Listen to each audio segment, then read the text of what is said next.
Une mère de 6 enfants âgée de 46 ans a tenté de fuir sa ville pour aller vers une autre ville avec sa propre mère âgée de 75 ans. Sur le chemin, ils sont tombés sur un groupe de 10 rebelles appartenant au M23. Ils ont dérobé leur argent et ont tenté de les violer. La grand-mère s'étant opposée à cet acte, s'est pris une balle dans la poitrine et est morte sur le champ. La mère, âgée de 46 ans, étant restée en vie, s'est faite violer par 4 de ces individus devant ses enfants. Pendant cet acte, l'un d'eux a proclamé « Nous venons du Rwanda et nous sommes venus pour vous détruire ». Voici ce qui se passe à l'est de la République démocratique du Congo depuis 1998, notamment à Goma. On parle ici de plus de 6 millions de morts. Responsables de ce massacre sont en partie un groupe rwandais appelé le M23. Ils tuent, violent, torturent hommes, femmes et enfants depuis plus d'une trentaine d'années, sans aucune pitié. Pourquoi, me direz-vous?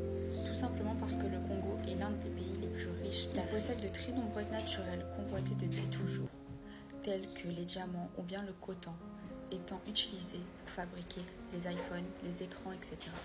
Ce peuple est un peuple opprimé, les médias sont muets et les dirigeants de ce monde sont aveugles face à ces atrocités. Pourquoi? Parce que tout est une question d'argent. Il faut savoir que le Rwanda possède un soutien international. Il donne quelques richesses aux Occidentaux en échange de financement pour leurs armes. C'est le cas avec les États-Unis par exemple. Le Congo ayant eu un président corrompu pendant de nombreuses années, qui marchait main dans la main avec les Rwandais, ne pouvait pas vraiment réagir face à cette situation, mais le peuple, lui, ne s'est jamais tué. Les médias n'en parleront jamais parce qu'ils ont pour ordre de se taire. C'est donc à nous d'éveiller les consciences, à nous de faire ouvrir les yeux au monde sur ce qui se passe actuellement à l'est de la République démocratique du Congo. Parce que trop peu de gens sont au courant, trop peu de gens sont informés. Et c'est inadmissible. Des milliers de personnes meurent dans d'atroces souffrances chaque jour. Il faut ouvrir les yeux. Pour vous expliquer comment a débuté ce génocide, il faut revenir à la source. À la base, il s'agissait d'une guerre entre deux ethnies du Rwanda, lorsque un de ces deux groupes a décidé de s'exiler à l'est du Congo. La guerre étant terminée, les années ayant passé, le groupe qui était resté au Rwanda a décidé d'éliminer leurs anciens adversaires, par simple anticipation d'une potentielle attaque du groupe s'étant installé au Congo. Sauf qu'à force de traquer ce groupe, et donc en ayant mis les pieds au Congo, ils se sont rendus compte de la richesse de ce pays.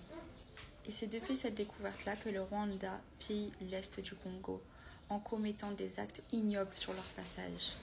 Des femmes sont tuées devant leurs propres enfants, certaines sont mutilées au niveau de leur partie génitale, d'autres sont brûlées vives et jetées dans une fosse, tandis que celles qui tentent de leur résister, eh bien elles sont égorgées, sans aucune pitié. Des milliers de femmes, des milliers d'hommes et des milliers d'enfants meurent chaque jour dans un silence glaçant. Alors c'est à nous de partager ce message. C'est à nous de transmettre les informations. N'hésitez pas à partager afin d'informer.